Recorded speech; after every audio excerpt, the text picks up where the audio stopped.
தமிழ்நாட்டில் தாவேகா தலைவர் விஜயண்ணா அவர்கள் முதலமைச்சராக பொறுப்பேற்ற பிறகு முதல் முறையாக கடந்த 1ஆம் தேதி சென்னைக்கு வெளியே திருச்சியிலே தனக்கு வாக்களித்த மக்களுக்கு நன்றி தெரிவித்து பேசுகிற போது விஜயண்ணா அவர்களுடைய பேச்சிலே கண்ணியம் இருக்கும், கடமை இருக்கும், பொறுப்பு இருக்கும், மக்களுடைய எதிர்பார்ப்பு நிறைவேற்றுவதாக அமைந்திருக்கும் என்று எல்லோரும் எதிர்பார்த்த நிலையில எனக்கு வாயில ஏதாவது வந்து போகுது என்று பொறுப்புள்ள முதலமைச்சர் பொறுப்பில்லாத விஜயண்ணா பேசியது பலரையும் அதிர வைத்தது. நம்மிடம் ஏதோ கவர்ச்சிக்காக மயங்கி வாக்களித்து விட்டார்கள் என்று சிலர் சொல்கிறார்கள். நான் என்ன என்று இடைவெளி விட்டு அவர் கோபப்பட்டதும், விஜயண்ணா நீங்கள் கோபப்பட்டதும் அவ்வளவு நாகரிகமாக தெரியவில்லை. மேடையை அமர்ந்து பேசியீர்கள் என்று எதிர்பார்த்த போது பேருந்தில் இருந்து பேசியது உங்கள் விருப்பம். அதே போல தமிழ் மொழிக்கு முக்கியத்துவம் கொடுக்கிறோம் என்று தமிழ் தாய் வாழ்த்து உங்கள் கட்சி கொள்கைப்பாட்டுக்கு பிறகு 2வது ஆண்டு ஒளிபரப்பினர்கள். அது அரசு விழா அல்ல, கட்சி விழாவில நீங்கள் கொடுத்த முக்கியத்துவமும் விமர்சனம் ஆகியிருக்கிறது. ஆனால் மக்கள் எதிர்பார்த்தது கடந்த 1 மாத காலமாக விஜயண்ணா அரசு மீது வைக்கிற குற்றச்சாட்டுகளுக்கு ஏதாவது பதில் கிடைக்குமா என்று எதிர்பார்த்தார்கள். ஆனால் பதில் இல்லை. ஆனால் இன்றைக்கு பக்கம் பக்கமாக விஜயண்ணாவுடைய அரசு விளம்பரம் செய்திருக்கிறது. சிங்கப்பெண் சிறப்பு அதிரடி படை. சந்தோஷமாக இருக்கிறது, மகிழ்ச்சியாக இருக்கிறது. குற்றங்கள் குறைக்குமா இந்த சிங்கப்படை என்ற கேள்வி எழுந்திருக்கிறது. இன்னும் தொடங்கவே இல்லை, அதற்குள்ளேயே ஒப்பாரியா என்று நீங்கள் நினைத்து விடக்கூடாது. ஒரு சாமானிய குடிமகனுக்கு வாக்காளருக்கு ஏற்பட்டிருக்கிற சந்தேகம் தான் இப்போது சிங்கப்பெண்களுக்கு ஏற்பட்டிருக்கிறது. இந்த திட்டம் கவர்ச்சி திட்டமா அல்லது சிங்க பெண்களின் கவலையை தீர்த்து வைக்கிற திட்டமா என்பது நம்முடைய கவலையாக இருக்கிறது. தமிழ்நாட்டில் உள்ள மொத்த காவலர்களுடைய எண்ணிக்கை 1,33,000.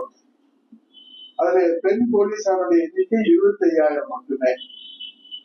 இன்றைக்கு தமிழக மக்கள் தொகை சுமார் 8 கோடி மக்கள் இருக்கிறார்கள் என்று சொன்னால் அதில் 4 கோடிக்கு மேல பெண்கள், சிங்க பெண்கள் இருக்கிறார்கள்.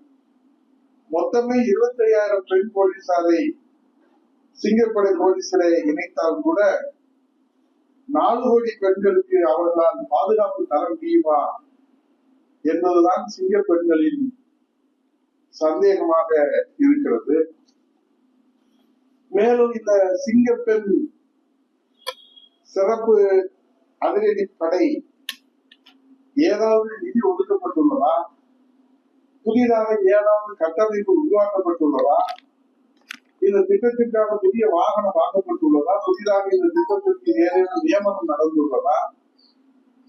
ஏற்கனவே வருடத்திற்கு வருடம் மக்கள் தொகை ஏறிக்கொண்டே போகிற நிலையில காவலர்கள் எண்ணிக்கையை கூட்டப்படாமலேயே காவல் நிலையங்களிலிருந்து காவலர்களை பிரித்தெடுத்து புது படையை அமைத்ததால் காவல் நிலையங்களுடைய செயல்பாடுகள் என்ன நிலையாகும்?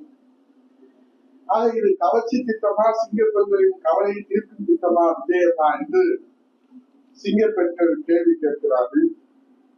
ஆகவே பேப்பரிலே விளம்பரம் செய்துவிட்டு கோப்பிலே கையெழுத்திட்டு விட்டு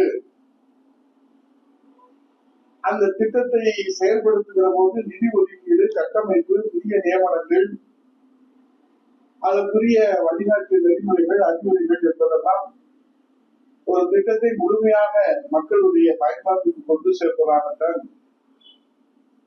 ஒரு திட்டத்தின் செயல்பாடு பல முழுமையாக சென்றடைய வேண்டும் என்ற அக்கறையை வெளிப்படுத்துவதாக இருக்கிறது.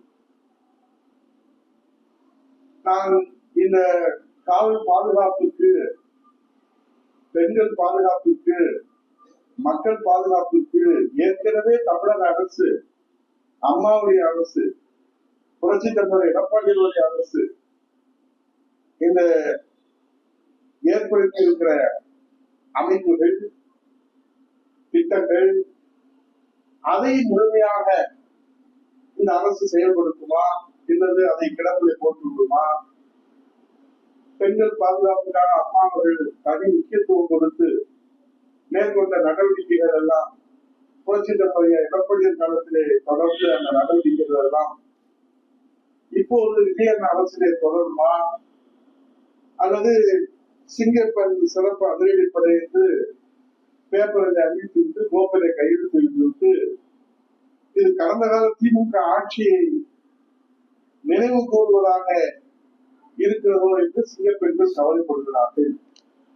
ஆகவே இது கவர்ச்சி திட்டமா, சிங்கப்பெண்களின் கவலை போடும் திட்டமா என்பதை விஜயன் நாம் மாலையிலே துவக்கி வைக்கிற போது மக்களுக்கு தெளிவுபடுத்த முன்வருவாரா என்று கேட்டு புரட்சி தலைவர் எடப்பாடியார் அவர்கள் ஒரு சாமானியனாக இருந்தாலும் ஒரு திட்டத்தை அறிவிப்பதற்கு முன்பாக எங்களை போன்ற அமைச்சர்களிடத்திலே, எங்கே போன்ற அமைச்சரவை கூட்டத்திலே, அதிகாரிகளிடத்திலே விரிவாக அவர் ஆராய்ந்து அறிந்து திட்டத்தை அறிவிப்பார்கள். அது ஒரு உதாரணம் தான் குடிமராமத்து திட்டம். இன்றைக்கும் அந்த திட்டம் உலகளாவிய புகழை பெற்று ஒரு வழிகாட்டுகிற திட்டமாக இருக்கிறது.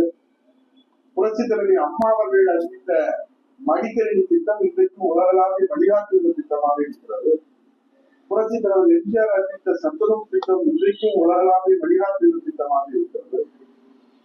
ஆகவே இது விஜயண்ணா அவர்கள் அறிவித்த இந்த சிங்கப்பெண் சிறப்பு அதிரடிப்படை கவர்ச்சி திட்டமா, கவலை சிங்கப்பெண்களின் கவலை தீர்க்கும் திட்டமா என்பதை பொறுத்திருந்துதான் பார்ப்போம். அதுவரை நம்முடைய பாதுகாப்பு கேள்விக்குறியாகத்தான் இருக்கிறது. பெண்களின் பாதுகாப்பு கேள்விக்குறியாக இருக்கிறது என்று கவலையோடு கண்ணீரோடு முன்வைக்கிறேன். நன்றி, வணக்கம்.